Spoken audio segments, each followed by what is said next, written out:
Hey guys, welcome back to Let's Play Chrono Trigger.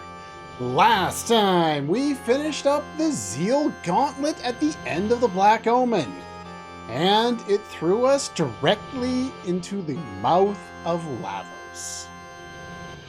As we saw at the end of the last one, Lavos enters attack mode. With each attack mode he does, he will emulate a former boss that we have already fought. Now, he does carry some of the same aspects, let's throw Fire 2 up here, of those bosses that we fought.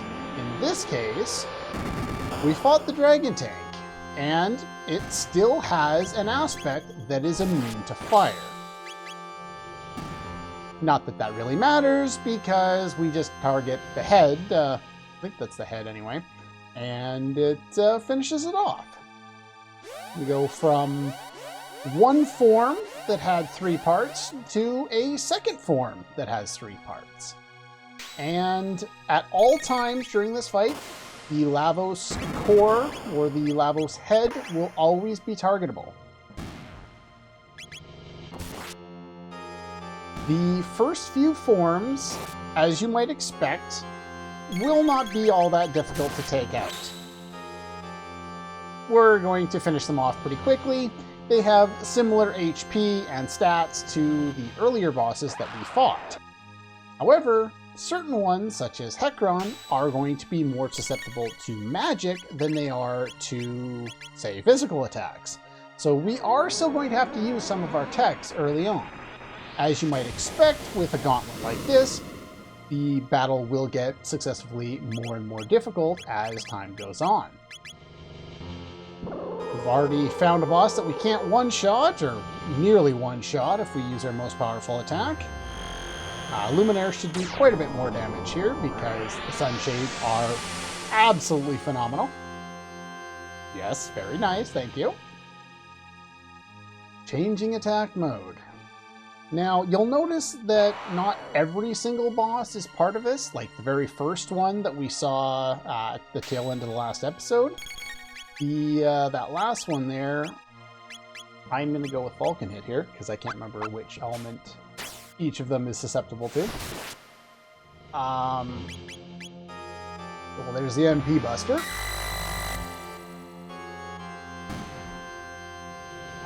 You'll notice that the very first one was not the very first boss that we fought, which was Yakra. And you'll also notice that we do skip, some of the bosses from time to time here. The thing with the early part of this gauntlet is there's not really a whole lot to it. It's not particularly difficult to go through each individual spot, so I'm not really going to bother to change party members, even though the game does give you the option to do that in between fights if you so desire. They're also nice enough to show you which boss you're going after beforehand, so there will eventually be a reason for us to change to different parties. Say if you didn't have Chrono in your party and you didn't have Magus, you would have no one with a light elemental attack in order to take down Nisbel. And you still have, where's the ether there? Yeah, as you can see, our damage is not particularly high. So we are going to have to use lightning in order to weaken its defense in order to actually take it down. Attacks like Rock Throw or anything that wouldn't work because the enemy is too large will not work on any of the forms that are going to be emulated here. So don't worry about trying to use Rock Throw. There's no use, as far as I know, there's no reason to ever use Charm here. Come to think of it, I don't know if I've tried that in years and years and years, if I've ever tried it. With someone like Magus as an opponent, Frog is going to be a good option here. In fact, let's bring Magus along as well. Give us access to any element that we want.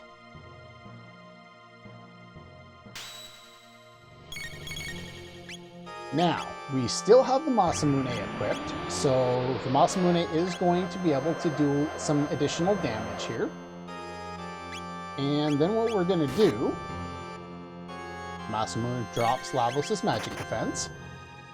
Is good. And now we're going to do just a normal attack here to trigger him to barrier change. He's going to use Shadow. So now we're going to wait for Magus' turn here.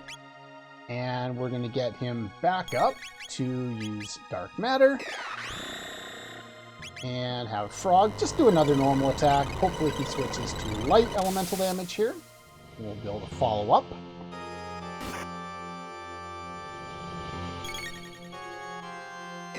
Lavos casts a spell. Oh, well, he's already out of powerful form, so we can do whatever we want. Is there anything else good that we can do? No, Leap Slash, Dark Matter.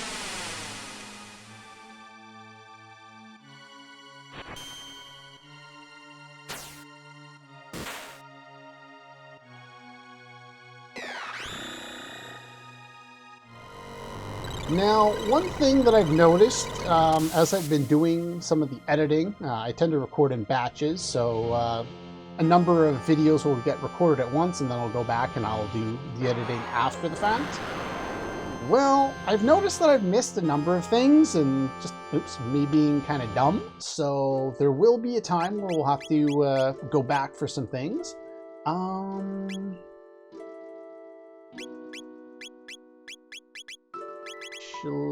no, hold up. No, it should be the second position, I think. Yes, okay, good.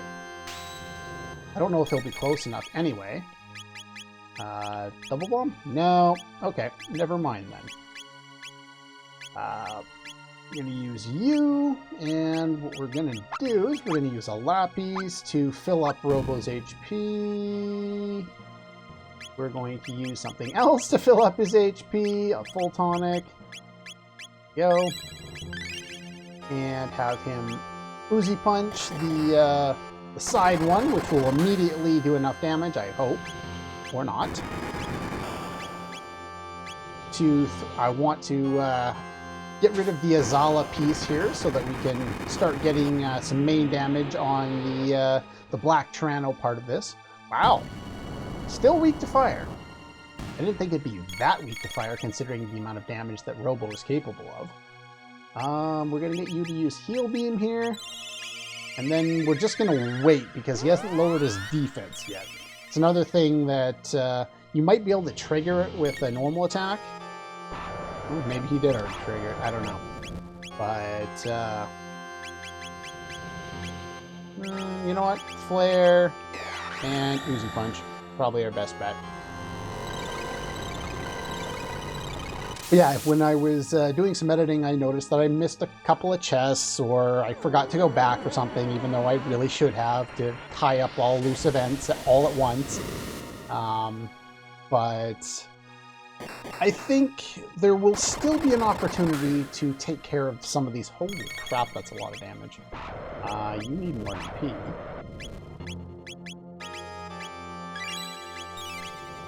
And let's finish off this form with that.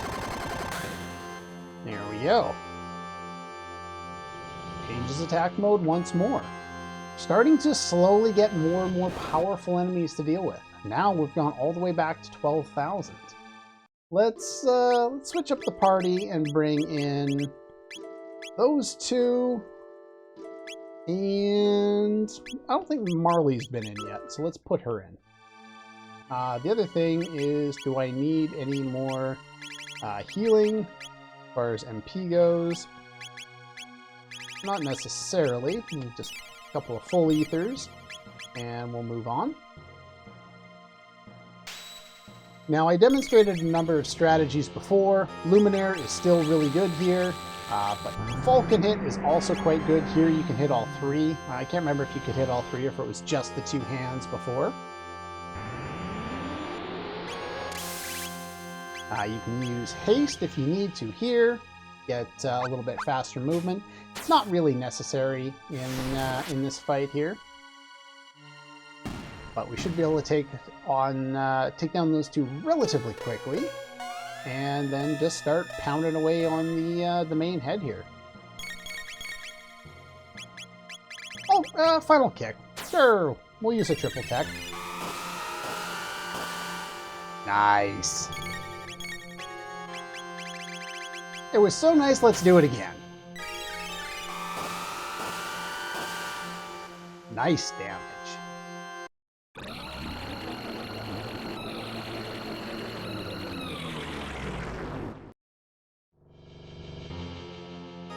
That scream can only mean one thing.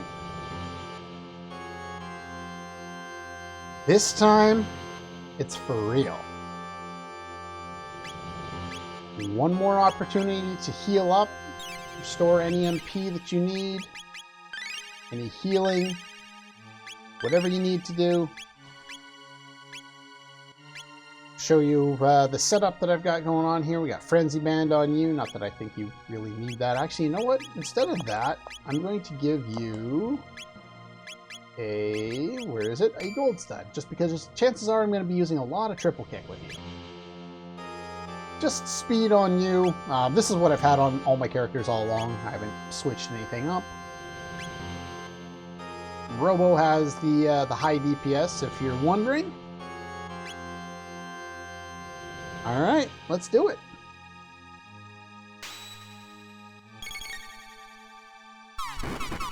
We saw this once before. My, how levels and equipment make a big difference, don't they? That was the attack that did well over 1,000 damage to all three of our characters not that long ago. Going through the effort of powering our characters up and doing the side quests and, you know, getting that development for our characters, it really does pay off.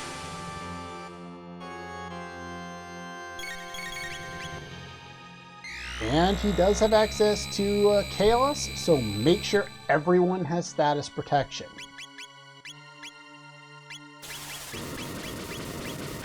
Triple kick. Based on you. Get as much damage in as you can. And then I think Marley will kind of be on healing detail. There's not a whole lot that she can do offensive-wise, but she is a great support character if you want to do, you know, any type of support with haste, with cure, whatever you need to do to keep your characters going.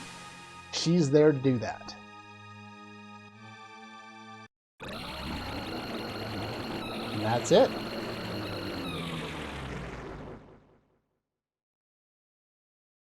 Aelin number 1, huh? Just couldn't have done him in. Aelin no give up.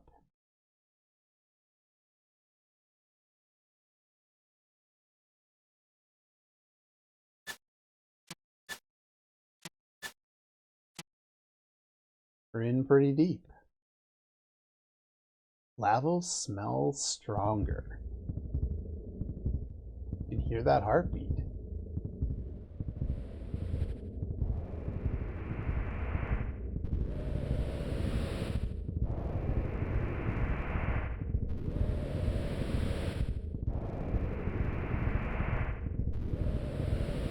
The intimidation is palpable. However, if you've come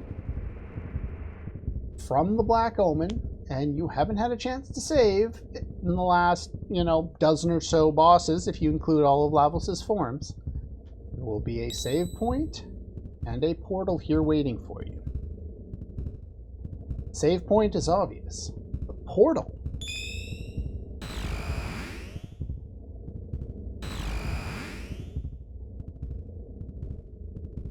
portal allows you to escape the final confrontation if you feel you are not ready, or if there's something else that you wish to do.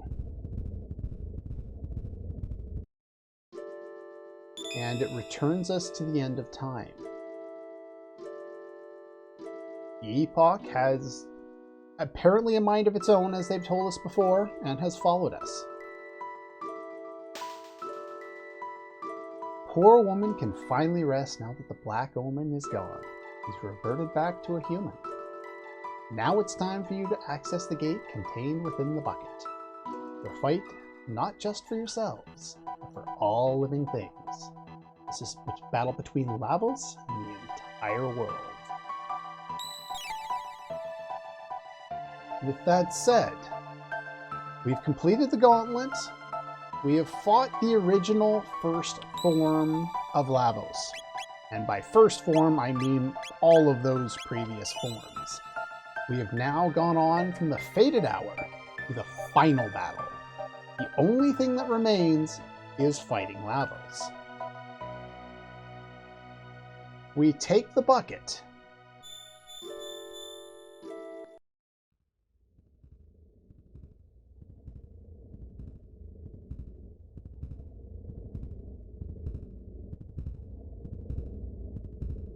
If we had come here at any point in the past, it would have played out this way. The intimidation factor, the heartbeat,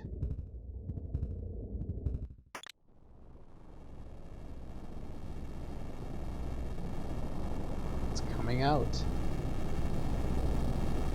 I could have come here earlier.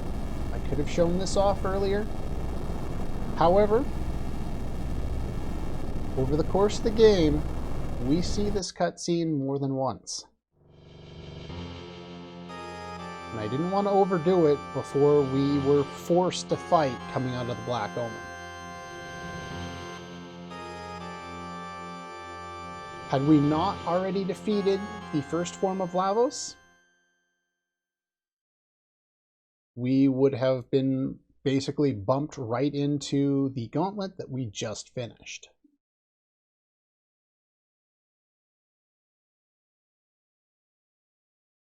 Coming from the bucket, you always have a chance of returning via the gate here. However, that's not always the way things work. You want to show all of these off.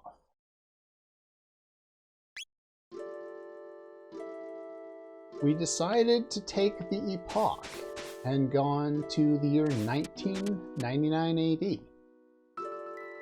Things play out a little bit different.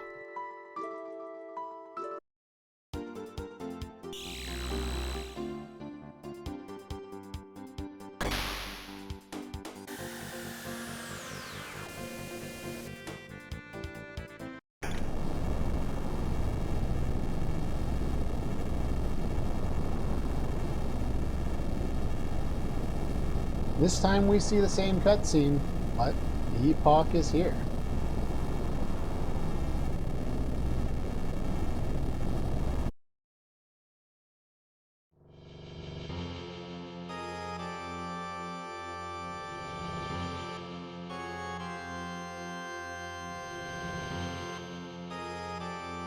This is Lavos. You're given an option to fight or run away. Means we'll all perish. Epoch wins, Vale wins.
In this case, we get an additional cutscene with a variation on the Chrono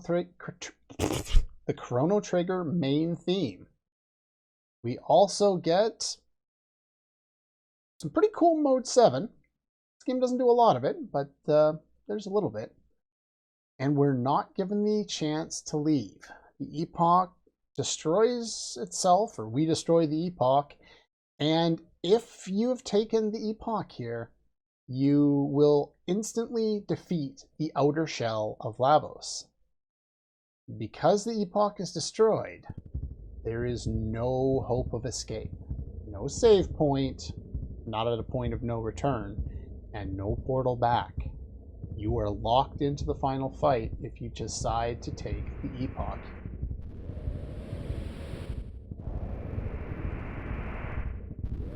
However, it's pretty much all the time we have for today. Next time, there is something else that we can do, aside from cleaning up the things that I've forgotten about. So next time, we will begin by returning to the Black Omen. However, something's a little bit different this time. That's all for this one, and I'll see you guys next time.